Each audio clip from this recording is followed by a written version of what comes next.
Have your feet firmly established on the floor. So you'll have to sit as far forward as you need to.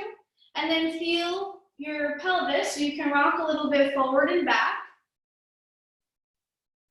And if you have the blanket underneath you, you'll feel that it's softer, so you won't perceive the movement of the sitting bones as much, but perhaps you can drop in a little bit more to the movement of the flesh of the buttocks. And then feeling as the sitting bones move forward, right, there's a sense of the flesh getting a little bit lighter. And then as you roll forward, the flesh of the buttocks becomes lighter as it lifts up and back behind you. Okay. And do that a few times until you feel yourself evenly grounded, seated on your flesh, on your sitting bones. Place your hands on your thighs and close your eyes. And take a minute to check in.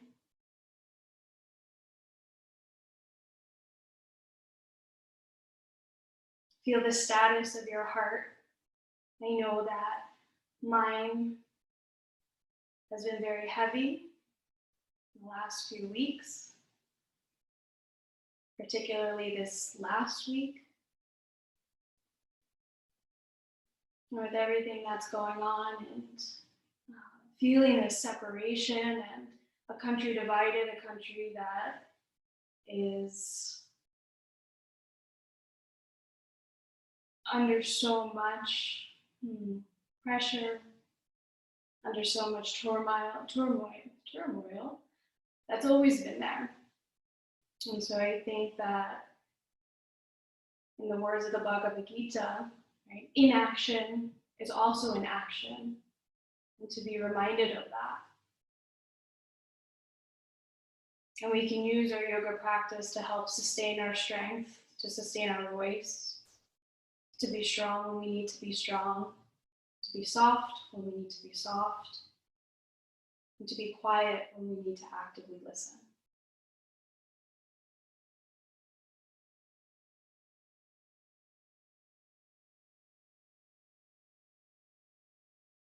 And through our action, we can find unity. Through our action, we can find change. And in our yoga practice, what's so beautiful about that is that we can feel that on a visceral level. If we have the opportunity to explore, if I move my hand a little bit this way, what happens?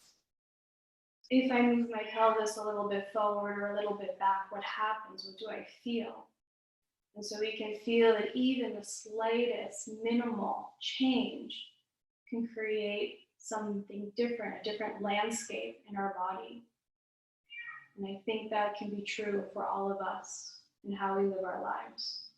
That a minimal change, no matter how scary it may be, can also create that landscape that is bigger, that is better, that creates an impact that's more fruitful for us all.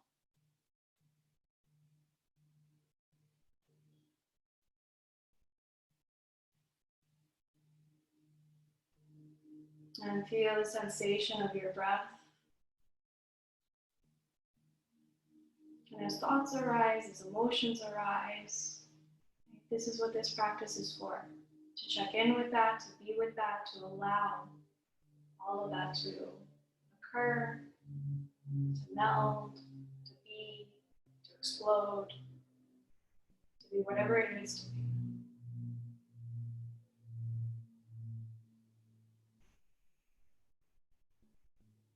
And as you exhale, lower your chin down towards your chest. Let your head be heavy and your shoulders relaxed.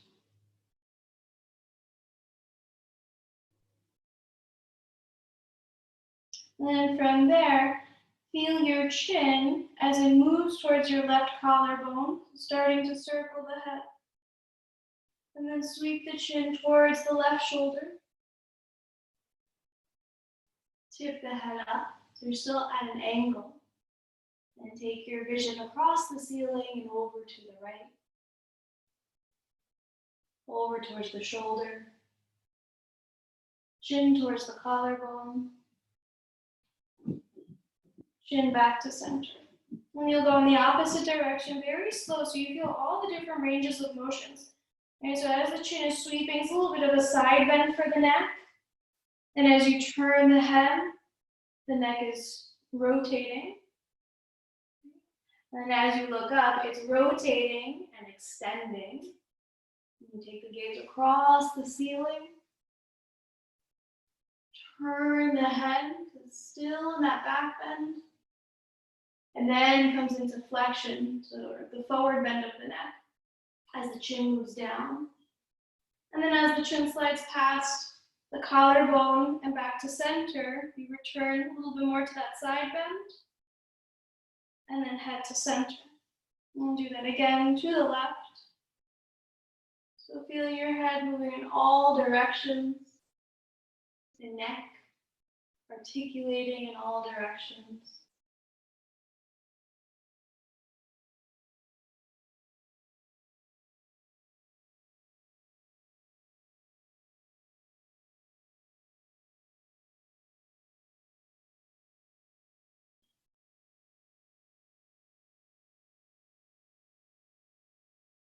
Then as you make your way back through center, come to center.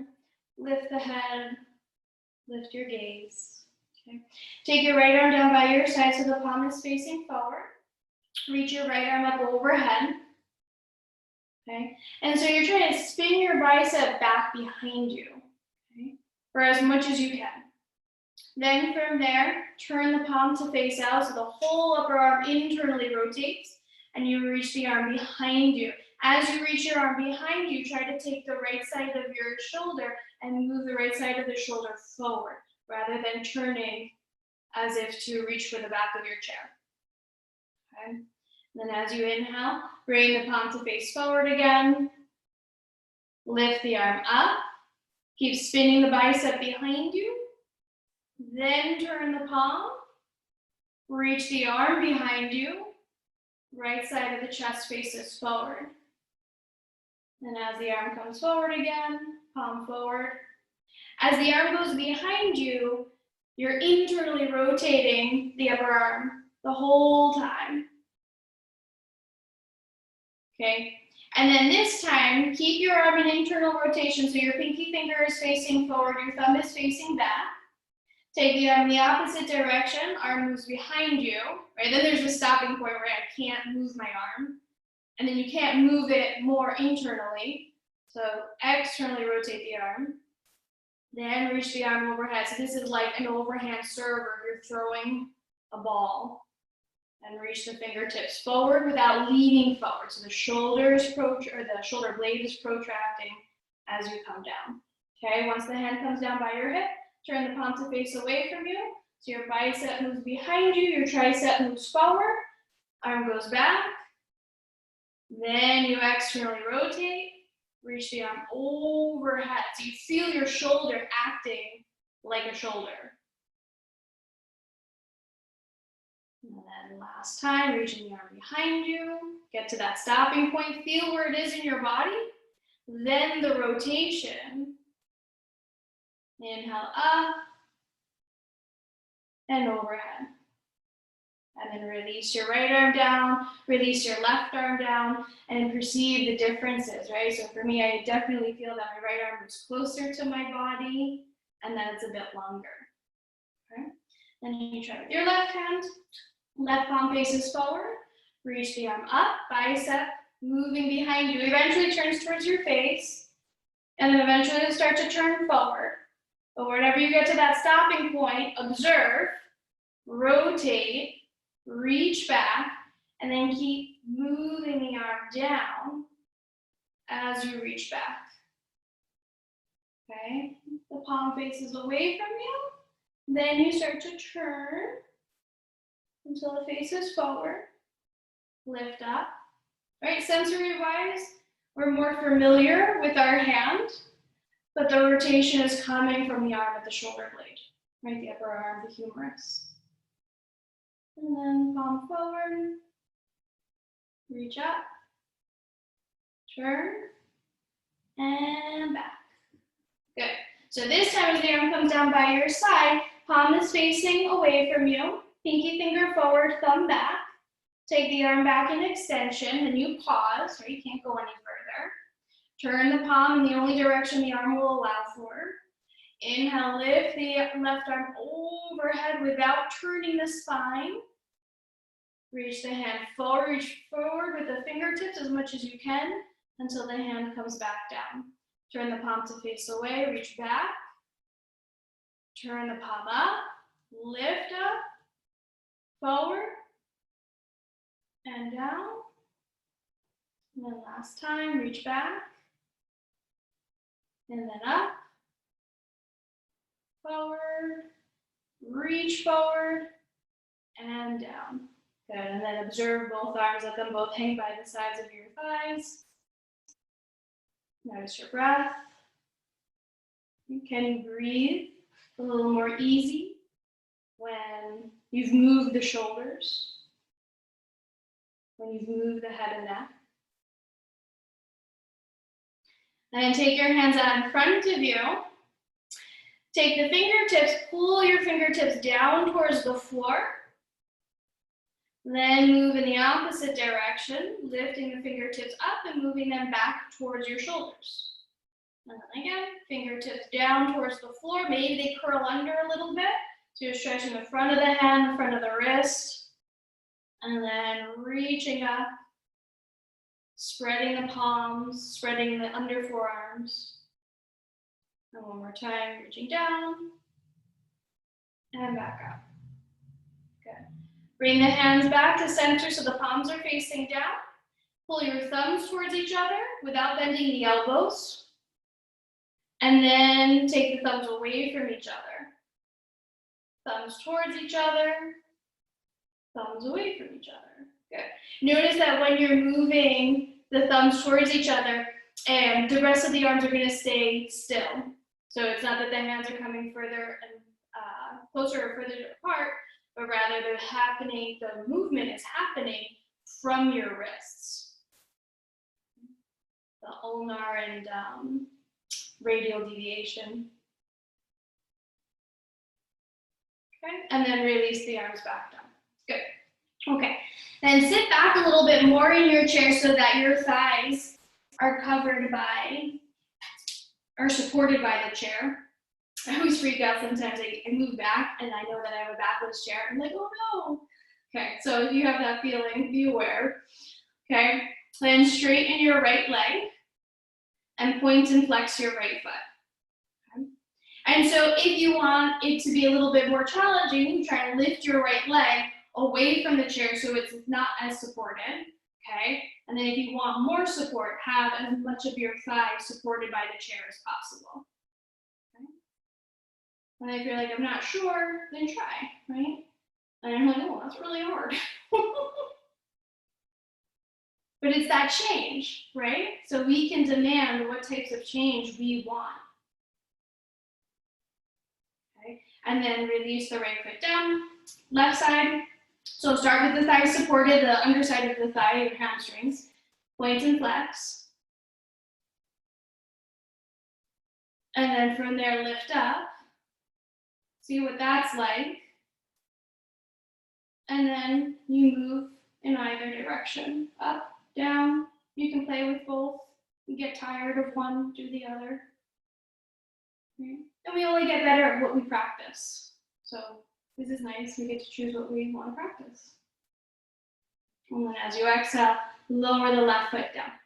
Do it again with the right side. But this time, instead of pointing and flexing, it's sort of what we did like with the wrist. So you're going to move the outer edge of your foot forward, so the outer heel and the pinky toe side of the ball of the foot. And then you're going to push the inner edge of the foot, the big toe and the inner heel. And your foot might not move like my foot, but I'm trying to exaggerate and show the difference, that it's not pointing and flexing, but rather this movement from side to side. And when you press the outer edge of the foot, there may be a stretching feeling along the outer lower leg. Okay? When you press the inner edge of the foot, which is very hard to do, right? We're very much more accustomed to doing this than this. It may feel that the inner leg becomes longer. And then release and do the other side. Press the outer edge forward. Keep pulling the foot back so the foot isn't coming forward. The foot is still flexed. And then press the inner edge of the foot forward. Over to the left, or the outer edge, press the outer edge forward. Then the inner edge, outer edge, inner edge. And see if you can exaggerate just a little bit more. Take a pause as you press forward. And then press as you press the inner foot forward. And then as you exhale, release down. Good. Okay. Shift over onto your feet. Come to stand up. And take your blanket off the chair. Two versions, right? If it's demanding on the hamstrings, you can place your hands on the back of the chair. Okay? It's a standing cat and cow. If not so much demanding on the backs of the legs, then you can move your hands a little bit further down and take your hands to the chair seat. Okay? So it's like tabletop. If you've ever done tabletop, that's what we're doing here. So your hands are about shoulder width apart. If it's more convenient for you to hold on to the sides of the chair, you can also do that. As you inhale, lift the chest forward and up, lift your sitting bones up. And as you exhale, curl the sitting bones down as you round the rest of your spine, pushing down into the hands and pushing down into your feet. And then sitting bones rise, lift the head, lift the heart, and exhale, push down, round the spine. Do that a few more times, following the sensation of your breath. Right? And notice, like, is it the first time in a little while that you've been taking deep breaths? Right? Especially for those of us who are teaching yoga. We teach it a lot, and sometimes we fall into the category of not connecting. Right? Sometimes we have to disconnect in a way to connect better. But then that disconnects us from ourselves and from what we're feeling and from what we're doing. Okay, and then inhale, find your center again. Then take your right knee and reach your right knee towards your chest or towards your right arm. Then take the knee out to the side. Now we're going to internally rotate the leg so the heel will lift. Try to lift the heel higher than the knee. It's very challenging and demanding on both legs. Then circle the thigh behind you. Take an inhale. Exhale, push the heel up towards the ceiling. Then inhale, knee forward. Keep going in that slow fashion. If you're here, you can actually just stand right up.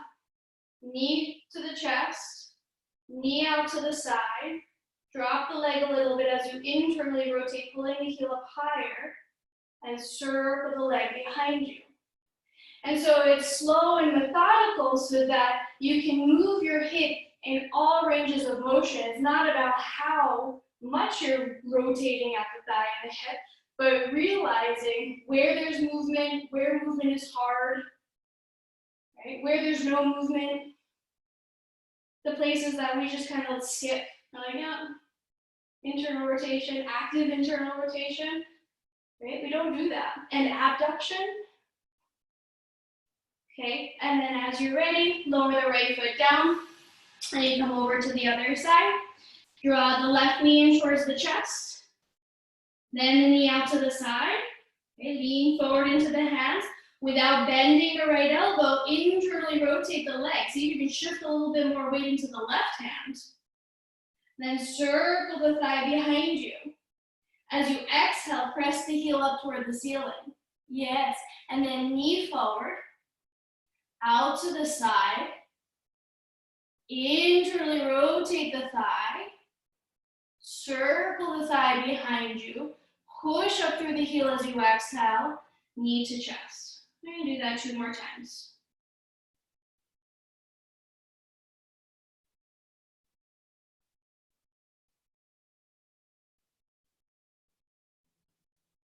And then after that second round, walk your feet back into Adho Mukha Svanasana, downward facing dog. Okay? So the palms of the hands are on the chair. Your feet, your heels are right underneath your hips. Knees can be bent. Press the thighs apart and pull the hips back.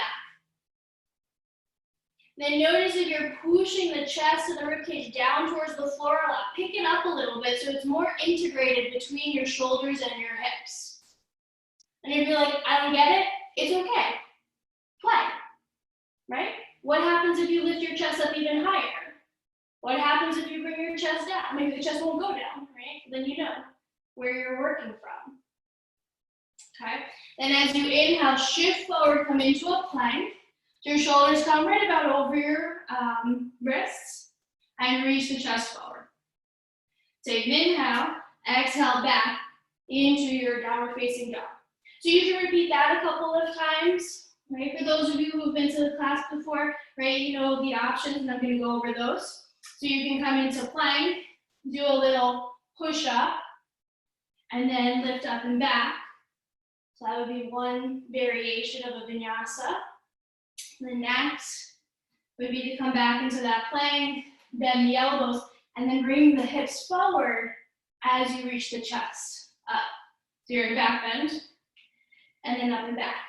And then sometimes you can just get rid of that back, the push-up altogether. I would walk the hands further forward. This works really well for me, okay? I come forward. My shoulders are wider from the chair, so I think that has something to do with it.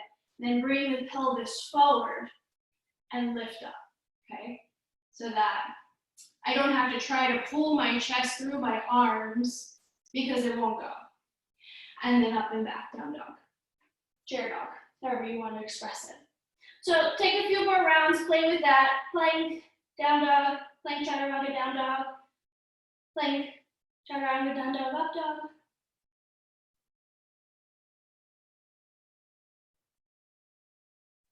And then as you're ready, slowly start to walk your feet back towards your towards the chair. Yes. And so just a little bit further away from the chair, you'll take your right hand to the top of the chair seat, reach the chair seat, reach the arm forward beyond the chair seat as you pull your hips back. And your left hand is here to push down onto the chair to stabilize it, but then also to give you a little more leverage to find length along the right side of the body. And now press your hips to the right. And that might make the sensation along the right side of the body a bit more intense. And inhale back through center and switch sides. Take your left hand to the chair top, but over to the right side. Press the palm down, pull the hips directly back. Right hand is there to stabilize the chair. Breathe along the left side of your body. And now add the hips. Move your hips to the left as well. That will increase the sensation along the left side of the body from your shoulder down to your hip.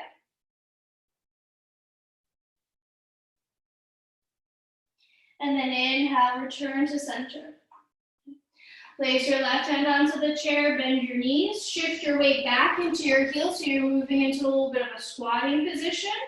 And then you can either pull your chair closer to you and bring your hands to the chair top, okay, to the back of the chair, or lift your arms entirely away from the chair.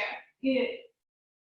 And then tap down onto the chair. See if you can bend your knees a little bit more, bend at your hips, and then lift the arms. And back down. Okay. Then from there, push into your heels, stand all the way up. Good. So you'll come back onto your chair seat. I'm going to change the orientation of my chair and grab a blanket for my feet. I'm quite short, so you might need to lift up and place a blanket on the chair. You might need to, you could use a block, right? I'll show you the block version. For me, I need the blanket underneath my foot because it doesn't reach, right? So if I were really tall or if I had a shorter stance, I could do something like this, right? I could take the block underneath and that would sustain me and hold on to the left side of the chair. Because we are gonna go longer, okay? I walk my foot back. If I didn't have the blanket here, right? You can see that my foot, it hovers away from the floor. I want as much of my thigh on the chair as possible, so that's supported. And then if it's a block or whatever it may be, that goes under the foot if you're in the same boat as me. Okay. Take your arms out to the sides to a T. Good. Then from here, you'll take your left arm, reach it forward, take the left forearm either to the chair in front of you, to the chair seat, or onto the chair leg. You could also place it on a block. Your right hand will come behind your head, bend the elbow. That's it. And then turn your chest, turn into your hand. As if you were gonna lean all the way back into your chair, and you could, right? This could be a really interesting exploration. Press the right thigh back, open up across the front of the abdomen. And then as you inhale, come back through center. Look down at your left foot, push into the left foot, inhale back up into your warrior two. Release the arms. Then to come out, fold forward over your left thigh, then start to take the right foot forward. Okay? Once the legs come closer together, then you'll go ahead and switch sides. So your right foot comes forward, or if you did the other one, you know what to do. Support your foot, support as much of your right thigh onto the chair as possible. Okay, and then once you're there, take the arms out to the sides. Good.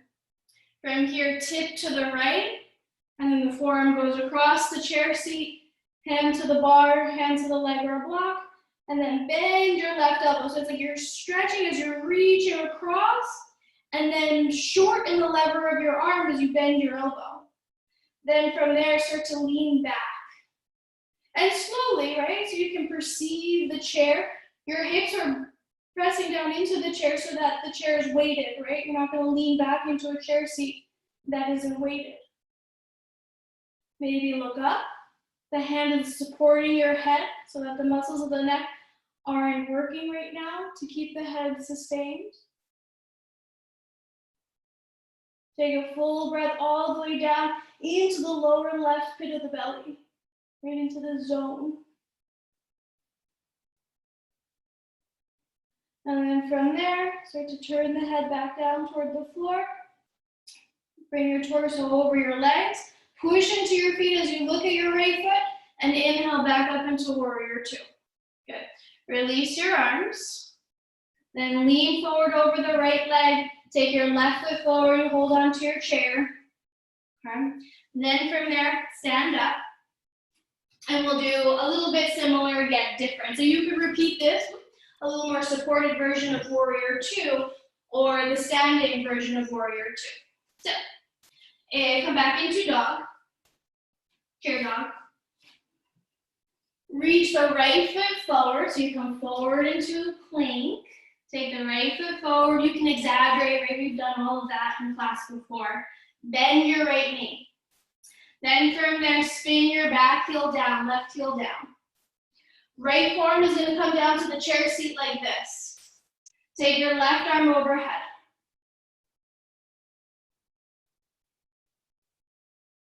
Then as you inhale, come back up. Place your hands on the chair seat, spin onto the ball of the left foot. Push down into the chair seat, hike the right knee up if you'd like, and then step the right foot back. So if you like arm balances and all of that stuff, I highly recommend doing the exaggerated version. Okay, inhale, shift forward, step your left foot forward any way you like, bend the left knee. Spin the inner edge of the right foot down to the floor. Take your left forearm, place it on the chair. So you're holding on to the chair and pushing the forearm down. Lift the right arm overhead. Can you breathe into that lower zone of the right side of your abdomen? Then on an exhalation, place your hands back down onto the chair seat, step the left foot back any way you wish. Then come through a vinyasa.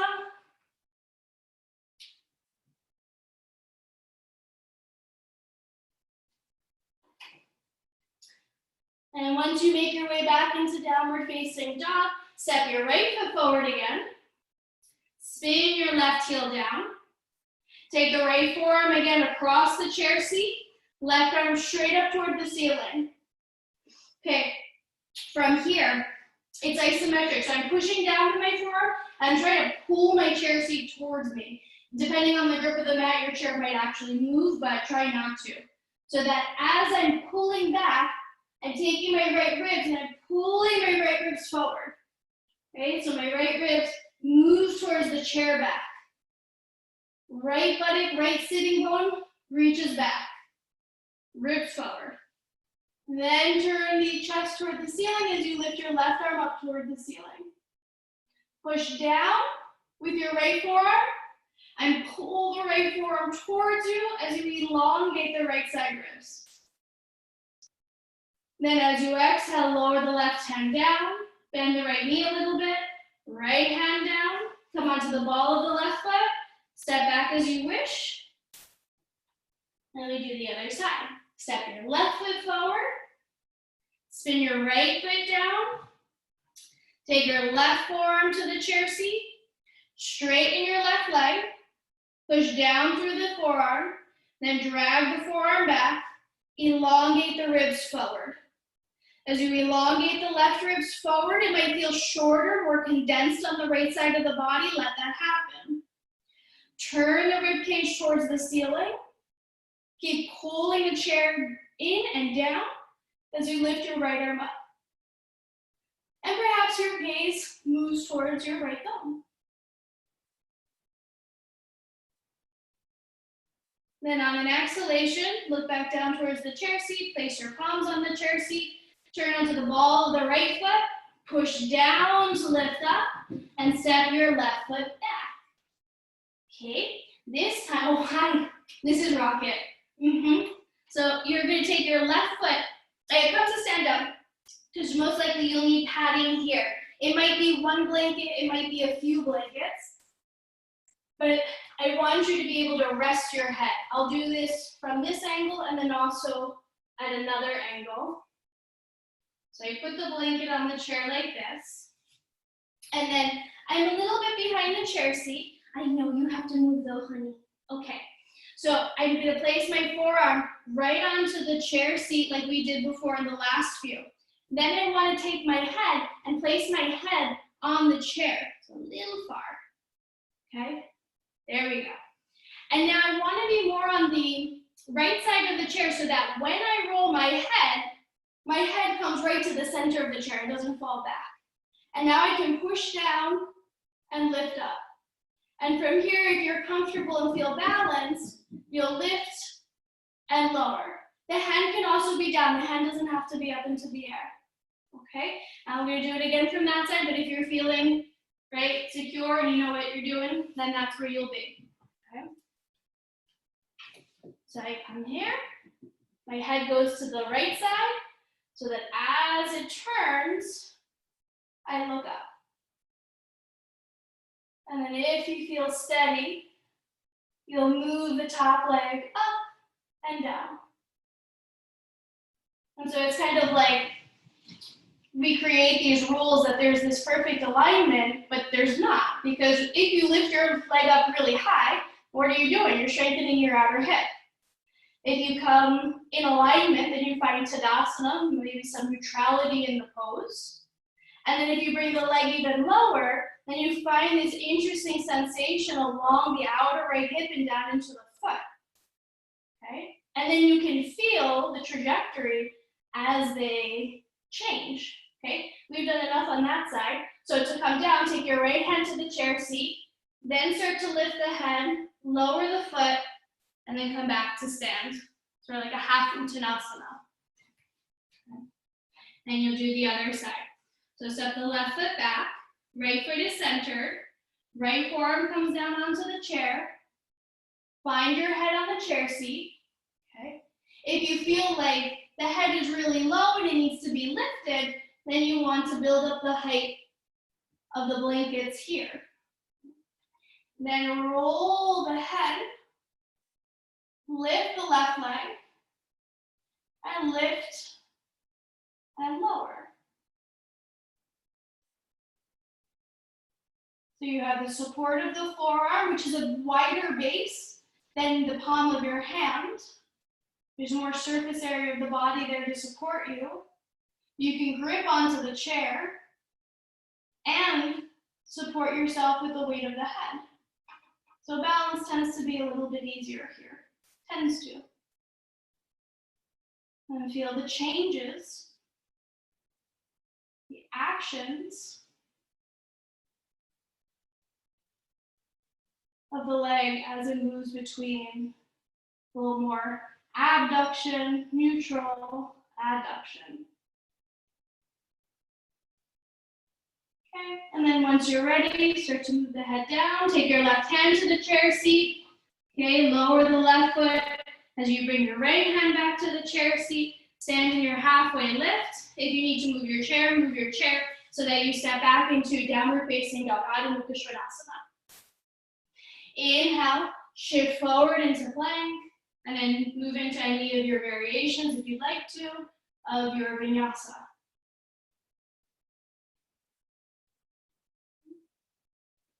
And then on your next exhalation, you'll walk your feet back up to your chair. Turn your chair so that it's about in the middle of the mat.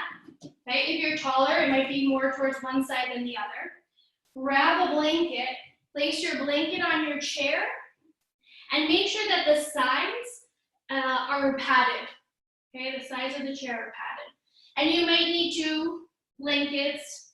This might not be comfortable at all, so you don't have to do it, obviously. But I want you to watch. So it's a Vashisthasana, a side plank, but it's supporting from your armpit to your hip, or somewhere along that line because the chair seat is only so wide. So to come into it, I'm gonna bring my hip to the chair seat, and then I sort of slide down a little bit more. And then I place my hand down. There we go. And now my hand is here. My right leg won't go down, right? So your leg might be down, especially taller people, but don't worry if it doesn't. So now the hand is right underneath the shoulder. The side of your body is supported, and then right hand comes up.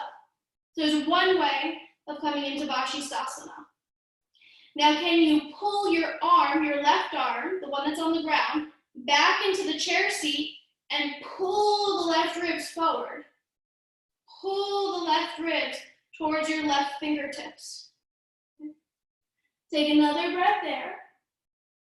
And then as you exhale, you'll dismount. So you can take the hand down, you can hold onto the chair, you can come out of it stepping forward. Not always super graceful. Okay, and then do the other side. So you get down, your right hip to the chair seat, and then you sort of slide one way or the other. But the right underarm hooks onto the edge of the chair seat. And then as I hook onto the edge of the chair seat, then I put my hand down and straighten the arm. So now my upper arm is against the chair seat rather than the pure armpit. Okay, I might walk down a little bit to get some length. The left foot may or may not be straight, that's fine. It's almost like Ardha Chandrasana, right? Then you can lift the arm, keep the arm down, turn the head, but it's very half moon-like, that standing balance that we were in. Now you're gonna pull the right arm into the chair as you try to elongate the right side ribs towards the right hand. Pull the ribs towards your right hand. Good. Take another breath there. And then as you exhale, turn your head down to face your right hand. Okay, hold on to your chair seat and then make your way up. Okay, so you can repeat that again. So that's a very supported version or variation of side plank. Next variation, we're on the chair. Okay. So I'll take my left palm right to the center of the chair. And as my hand is going to keep my chair in place. And then I walk back, okay? And I see, can I keep my foot in line with my hand? And that's working out pretty well. So I'm gonna push down. Then I take my right foot on top, right arm up. That's it. And it could be down, right? And then maybe gaze up towards the right thumb. Can you push into the left hand and lift the left side hip away from the floor or chair? Okay, and then as you exhale, you can step back or turn your body and place your hands back onto the chair seat. So you're like a little plank. And then right hand to the center of the chair seat. Hold on to the center of the chair seat as you come onto the outer edge of the right foot, right? So we've been there before. Then lift the outer ankle, push into the right hand, take the left foot on top. Roll the ribs up toward the ceiling. Left hand comes up, or left hand along the side of the body. In either case, the right hand is still pushing down and resisting pushing forward. Pull the right side ribs towards the back of the chair seat. And then as you exhale, take the left hand down, make space with the right hand, step back into dog. Inhale, glide forward into your plank, come into another vinyasa here, and then back into your down dog. Very nice. Okay, walk your feet back up towards your chair. Take your hands to your hips and inhale all the way up to stand. We'll come to kneel in front of the chair. So if you need padding, grab that padding for the knees. Sit back over your heels, like child's pose, so a couple of variations. I'm gonna take my right hand like we did before, over, instead of to the chair bar, though you could, I'm gonna take it to the back of the chair seat and lower my forehead down. Okay? So that's a little higher version. The lower version, right, would be to go under your chair and reach for the back leg. I'm holding the front leg and pushing it this way as this hand is pulling my chair in. Not so much that the chair closes though. So you can choose where you want to be.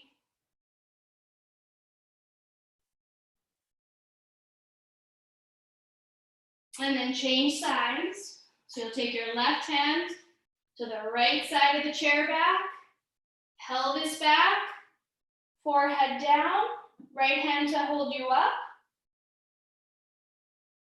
If you want to try a different angle, hand goes under, reaches for the back chair leg. You can support your forehead too, right? So on your block, you can support it on the chair leg. That can be interesting.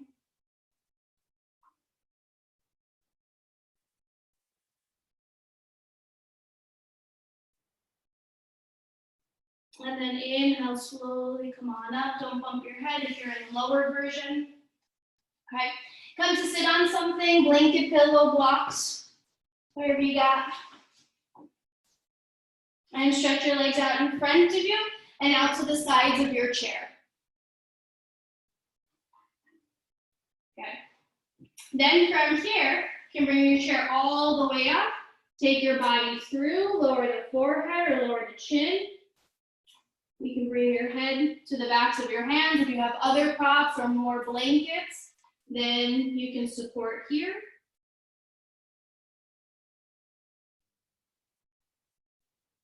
But so just to explain a little bit of the background, if you want to zone out, you can totally zone out. And the inner thighs tend to roll in. So when you bring the chair to the inner legs, it helps as a barrier to roll the legs in. They can roll in a little bit, but not too much. But also to create the external feedback for the body that when they do start to roll in, you can feel that. And so it's like, oh, I rolled in, so now I'm gonna roll out. Usually the further forward we come in the forward bend, that's when the inner thighs roll in. So you're concentrating on using the feedback of the chair legs to roll the legs out.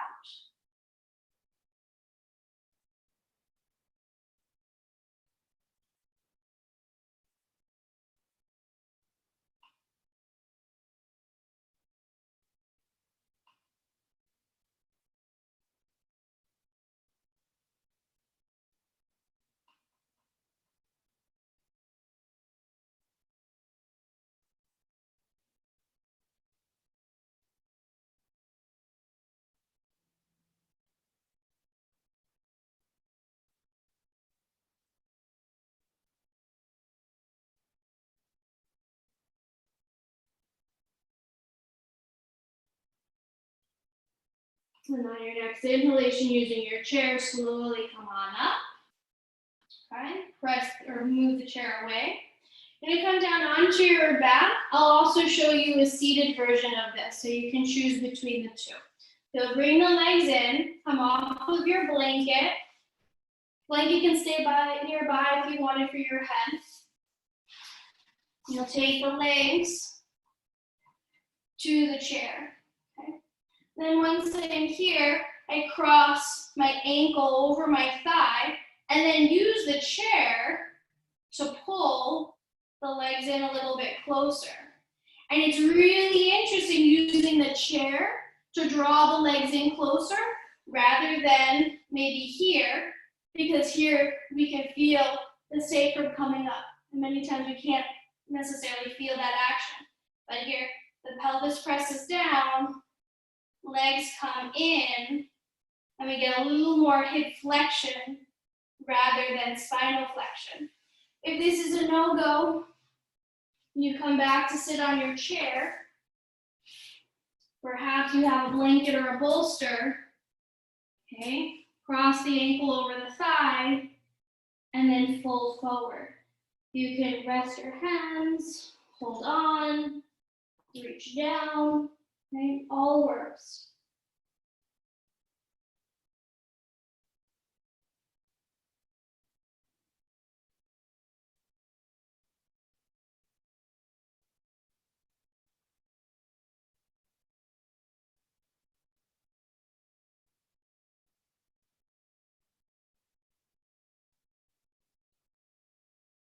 And on your next inhalation, if you're seated, hands down, come on up. If you're on your back, push the chair away from you. Then rest both of your calves on the chair seat. If you're seated, lower the right foot down. And then cross left ankle past the top of the right thigh or the other leg. Then pull the chair in or press down through the hands, fold forward over the legs, and support as you need.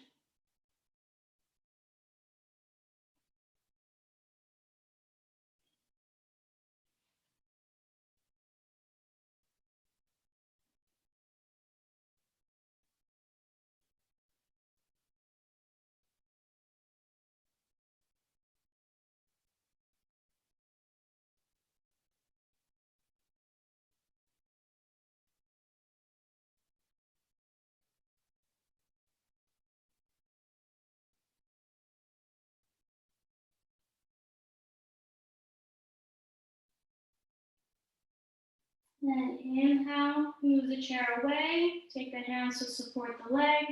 Inhale, come on up to sit. Then from there, you'll straighten your legs either on the chair. Okay. So the legs come all the way under, knees are supported. Here, you can Shavasana here or Shavasana in the chair, and I'll show you that one too. Okay, so make any adjustments that you need for your Shavasana. If you're Shavasana-ing in your chair, heels can come to a bolster or a higher surface if you have another chair. We only have one blanket for today, so priority would be most likely over the neck, though you may find that you need support behind the lower back. Take that around. I bend my elbows, my arms rest on the chair back, my upper back, so the shoulder blade region. Buttocks might slide forward a little bit more, and then the head can come back and rest into your blanket. The weight of the arms and the hands pull down so that the blanket and head don't go back.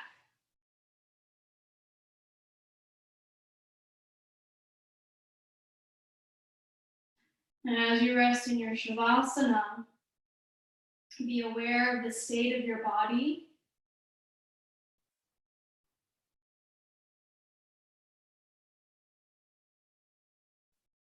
Your call to action.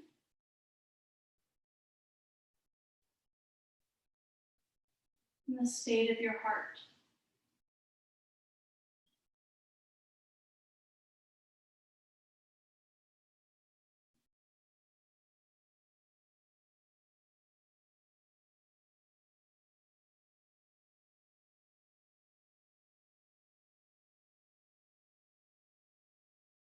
And feel how your breath moves through your inner landscape.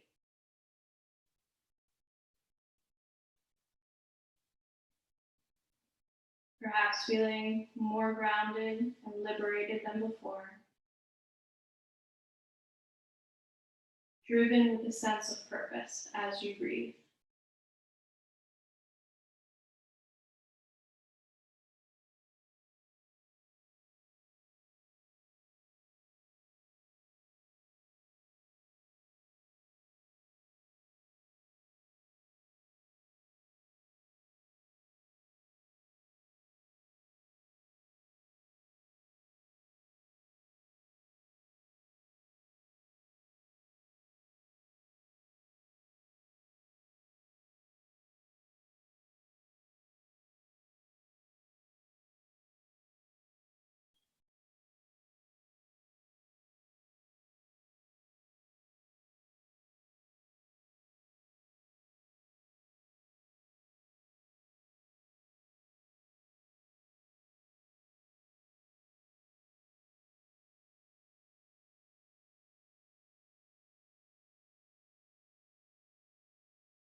Deepen your breathing.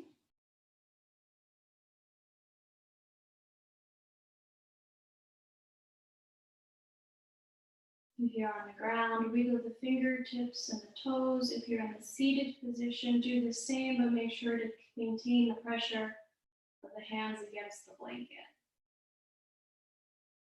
And if you're in your chair, lift your head and shoulders. If you're on the floor, inhale, lift your arms overhead, reach through the arms, reach through the feet. Get as long as you can in the body. Then as you exhale, lower your arms, soften your legs. Bend your knees, place your feet on the floor or bolster. If you're on the ground, roll to one side. If you're in your seated position, bring your sitting bones forward. Rest with your feet on the floor. If you're on the floor, use your hands and gently press yourself up into any comfortable seated position.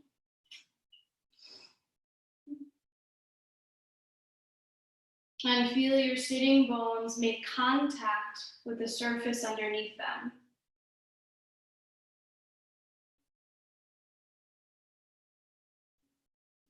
And place your hands over your heart. Feel your heart. Feel your breath. Feel your purpose. Even if it feels like a stranger, feel your purpose.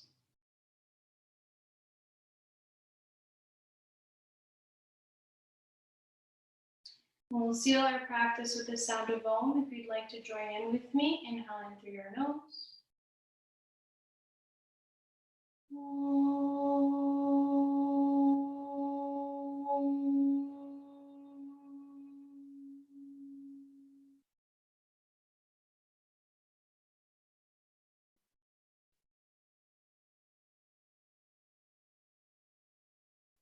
Om Shanti, Shanti, Shanti, which means peace, peace, peace.